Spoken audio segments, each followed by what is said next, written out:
Is this Billy? Joe? This is Chris. My name is Chris. Joe's gone now, and I'm going to be talking to you now. Listen, we'll turn ourselves in if you do what we tell you. The scene unfolding yesterday was like one from a movie. A woman taken hostage in the middle of the day by a criminal claiming to be armed. In situations like this, hostage negotiators are charged with making split-second decisions that could mean life or death.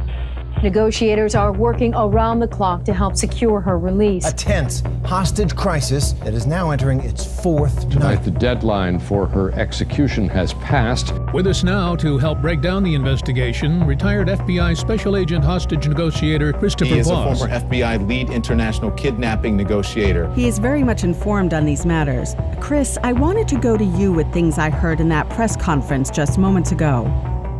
Everything in life is negotiation. Life is a negotiation. There are human nature rules that apply to all people. It doesn't matter if you're a terrorist or a businessman.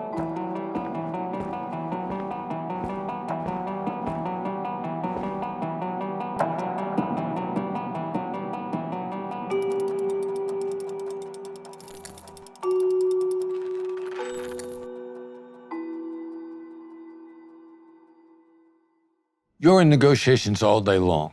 If you want somebody to say yes to anything, you're in a negotiation. If somebody's trying to get you to say yes to something, you're in a negotiation. If you say, I want, or you think I need, you're in a negotiation. You're probably in 3 to 7 negotiations every single day. The stereotype of negotiation is that it's about being the biggest jerk in the room, that it's who's the loudest, who's the most aggressive, who takes the most at the other person's expense. The stereotype is that I win means you gotta lose, and I beat you.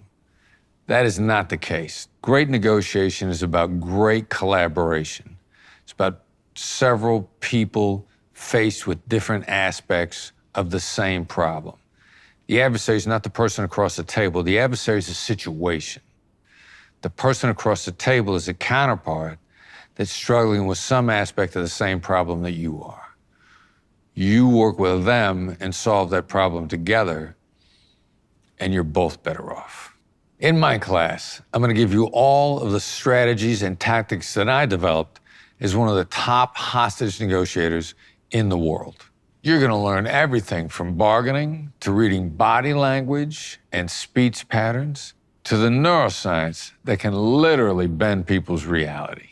Most importantly, you're going to learn how to achieve your goals through collaboration and the use of tactical empathy that creates trust-based influence. I'm Chris Voss, and this is my masterclass.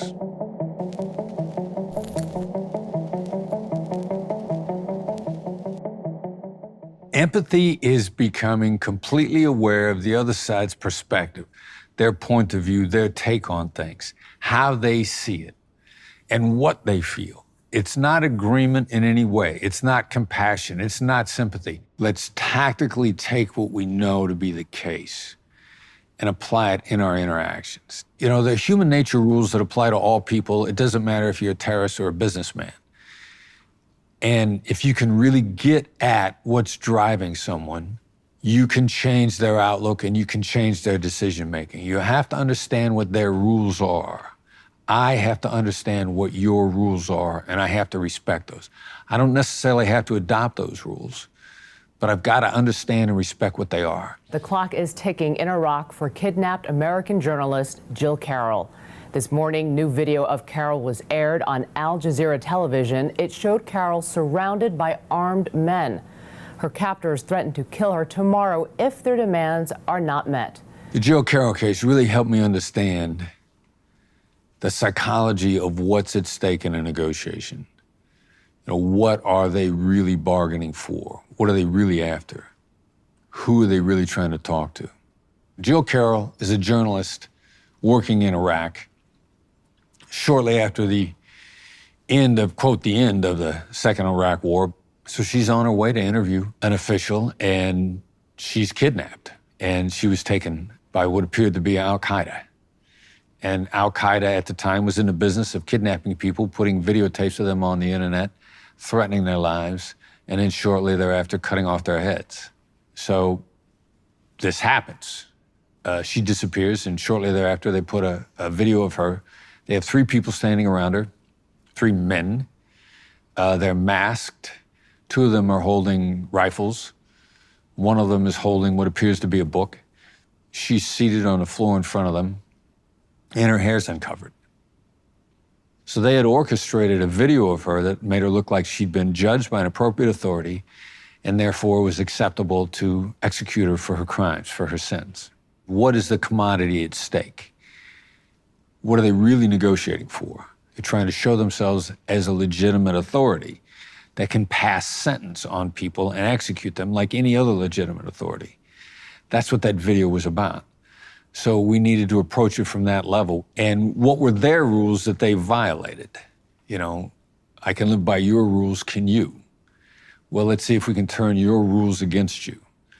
And so what we noted in the video was that they had complete control of her, and they videotaped her with her hair uncovered, which was a violation of their rules. So we began to, through third parties, point out to them, through various media outlets, that they were breaking their rules, that they disrespected her. And then we did a videotape with her father. I want to speak directly to the man holding my daughter Jill. Her life as a reporter will better serve your purpose than her death. We coached her father. He had the option to take our coaching or not. And we said, what we need to do is we need to tell the indisputable truth. We need you to go on camera. We need you to not engage in any predictable dialogue. They've already said in advance that you're going to go in the media and you're going to say she's innocent, leave her alone. These are trigger words that they have predicted that you will say in advance. And as soon as you say that your daughter was innocent, regardless of whether or not it's true, you feed into their justification for killing her. He went in the media and said, my daughter Jill is not your enemy. She was reporting on what was happening in Iraq, and if released, would go back to reporting on what is happening in Iraq. Things that are indisputably true. We know from their culture that they believe that honor flows from the father. We didn't know it at the time, but we found out after she was released that the terrorists saw her father in the media and said to her, your father is an honorable man. Now, not knowing at the time, but at that point in time, we'd won the negotiation. It was over. She was safe. When they say to her, your father's an honorable man, they now can't hurt her because honor flows from the father. And their view of her has completely changed. And lo and behold, the very next video we saw of her, she was by herself on camera. There were no executioners standing around her, and her hair was covered. And about 88 days, I believe, or so after the day that she was taken, she appeared on the streets of Baghdad, very close to the location that she'd originally been grabbed, because they didn't know what to do with her. You know, they'd lost the negotiation. They sensed that they had. They didn't know who to blame. You know, it had taken place in the media. It had taken place in the arena that they chose. And we understood what was going on, and ultimately they just let her go. We didn't have the term emotional intelligence back then, but it was emotional intelligence, and it was a tactical application of emotional intelligence. And so I knew that that was the key to unraveling these situations. Emotional intelligence, or what I call tactical empathy, is the bedrock of my negotiation approach and comes from years of dealing with hostage crises. Most of the tools you're about to learn are rooted in the idea of demonstrating understanding of the other side's position, and in so doing, building rapport and ultimately gaining trust.